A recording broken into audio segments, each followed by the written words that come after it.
morning, ladies and gentlemen. I'm meadsy69. Welcome back to the channel. Today we have a look at the Kranvagn. Yes, a tier 10 Swedish heavy tank, of course, with the auto reloading system. Now, this tank has had many ups and downs. When it was first tested, not just released, but before it was released, when it was first tested, it was mega OP. Honestly, it was a very, very OP tank. Then, of course, Wargaming nerfed it before they released it, and then they still made it a very strong tank. Then they decided to change a few more things, and the more and more they change of the tank, the less people love it. Now, personally, I still love the tank. I think it's fantastic. If you can get yourself in a hold down position, it is one of the best tanks in the game to be in a hold down position. Now, your turret, even though it is quite big, it's quite flat.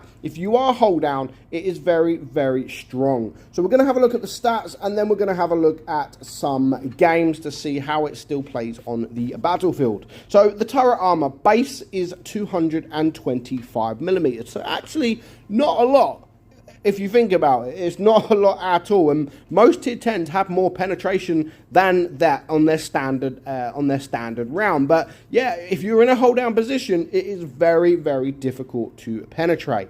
Your hull is 100, your DPM 2132. So of course, the DPM really does suck, but usually they do suck on these auto reloading tanks. You can get that a lot higher depending on how you play it. If you just play it as a single shot gun, then your DPM is much higher. So you've got 3 seconds in reload between each shot. So the first shell you shoot, or sorry, the last shell you shoot has a 12.03 seconds reload. The second shell, or the middle shell, has 8.73, and the third shell, or actually the first shell you shoot, is 7.41. So if you just shoot this as a single shot gun, you've got a 7.41 second reload, and then the 3-second intraclip. So that is 10.41 seconds. That's not that much, to be fair. That's not a bad reload for a heavy tank. In fact, that's roughly about average.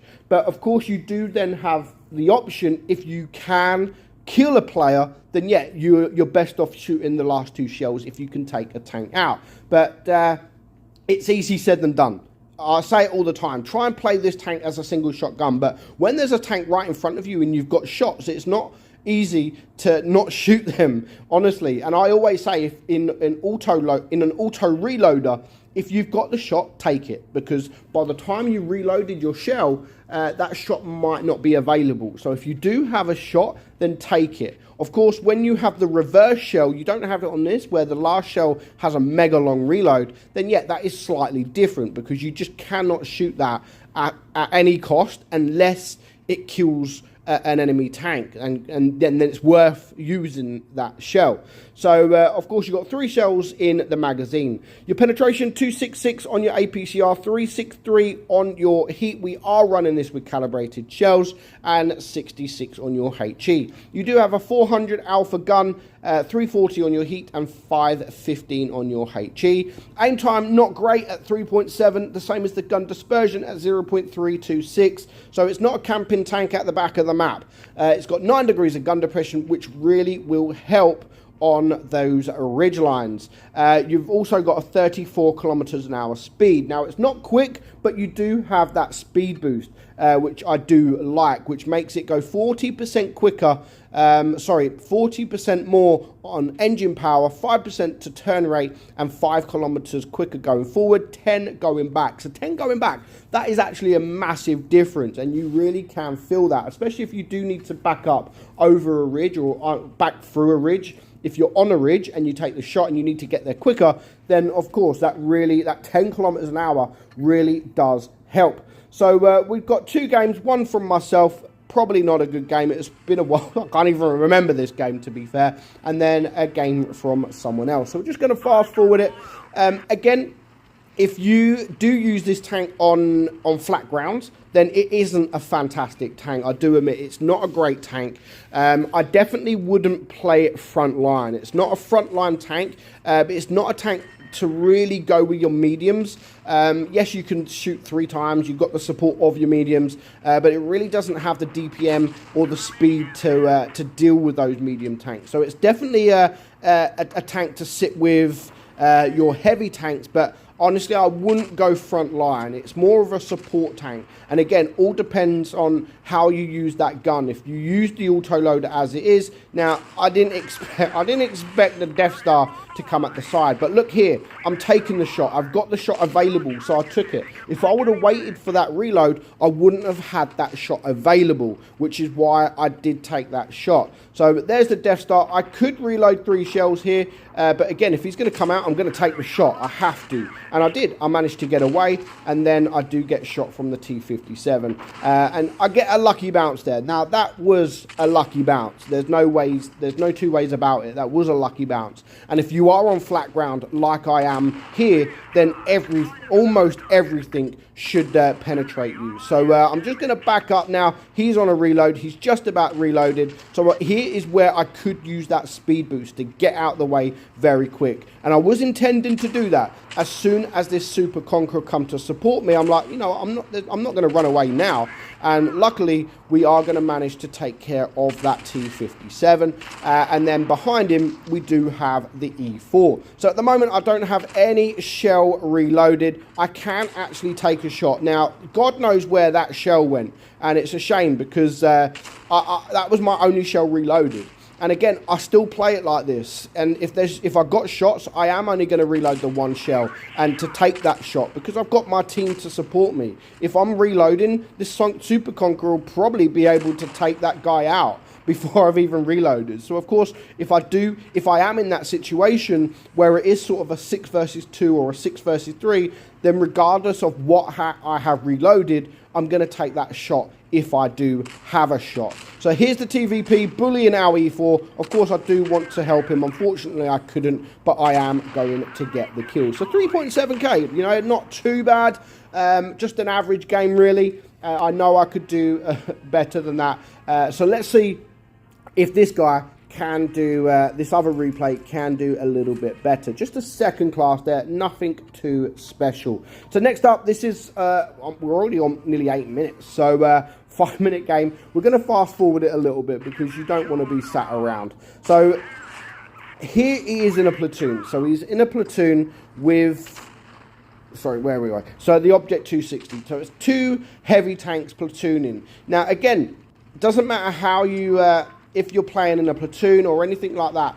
And like I said just a minute ago, if you're playing an auto reloader, just be aware of your surroundings and look around and just see, is it worth taking the shot or is it worth just sitting back and being a little bit more patient and reloading your shells. So like now, our guy doesn't want to use the single shotgun. He wants to take care and help his teammate. Unfortunately, he wasn't able to help him. But already 2.5k damage. Now he does have time. He's got time to back up, go and help his team, or go more with his team, use the speed boost to get the hell out there. And again, just like my game, he did get a lucky bounce. Now, if he's going to run away like he's doing, then he's also reloading all them shells as well. So, yeah, it's not too bad running away if you can, because you've got to remember, whilst you are running away, you're reloading. So when he does come up against another tank here, he's got 3 shells reloaded. So he's going to take the second shell. Now, again, he has to make up his mind whether he's going to reload 3 shells or just fire that last shell into him. Now, when it's a 3 versus 4, he needs all the DPM he can get. They're losing. He's not in any bother at the moment. He's behind this guy. He doesn't want to know him. So while he's doing that, he's just going to reload all 3 shells. So he has reloaded. There's the second shell. There's the third shell. And before you know it, this guy is now a 1-shot and the E50 can take him out. So reloading all 3 shells there definitely helped this team out. But there's just 2 tanks left alive against 3, so it's still going to be a very difficult ask. He's on 4.4k damage. Now, the Kranvagn, he he's going to be difficult. I mean, if him and the E50M work together here, then they can take one of these guys out at a time. Now, he's sitting there. The E50 is there. He's lost a little bit of hit points, and he's just got to wait. So he's got all 3 shells loaded. There's one. He does take a shot, but that's probably worth taking because he manages to get 2 shots out in return. And he, unfortunately, no, he did get that shot, and he does get a bounce and another someone shooting HE. So now this TNH is a 2-clip, 2 shot. So he's just backing up, and he wants to hide from these guys. He's got 1 shell reloaded, and even at this point, does he reload 3 shells or just 2 shells? He could just reload 2 shells and go and attack this guy. And again, that is exactly what he does. Now he's gone. I would then hide and reload all 3 shells, because if he does, he could also take out this E4. So yeah, it's all about using your brain, you know, using a bit of common sense. If you have to reload all 3 shells, reload all 3 shells. Sometimes even if a tank is on a 2-shot, then it's still good to reload all 3 shells, because in case you miss or in case you bounce, because there's always a possibility in tier 10 that you might not penetrate all your shots. One might just be a ghost shell, or one might just be gone AWOL and like literally just gone over to the next map. So now he has reloaded all 3 shells. There's 1 shot into the E4. He does just about get the 2nd shot, and here comes the Kranvagn. Is he going to get the kill? 6.8k damage. Is the E50M going to get it? No, he isn't, but he's got 1 shell, 2 shells, and at this point, with that guy being a 1-shot, I would just go out. Just go out, take the kill, take a shot, and that's exactly what he does. So he does end with 7,000 damage. He blocks just over 1,000 as well. So overall, absolutely fantastic tank. It's always been a good tank, but it has had its ups and downs. 1 minute, it is really like insane. Another minute, it's meh. No one really wants to play it. And then now, it is still a fantastic tank that still needs a little bit of love. Maybe a little bit quicker. I don't know how they would change it. But if you play it correctly, then it is a beautiful tank. Let me know what your thoughts are on the Kranvagn. But for now, I'm meadsy69, and I'll catch you all soon. Bye-bye.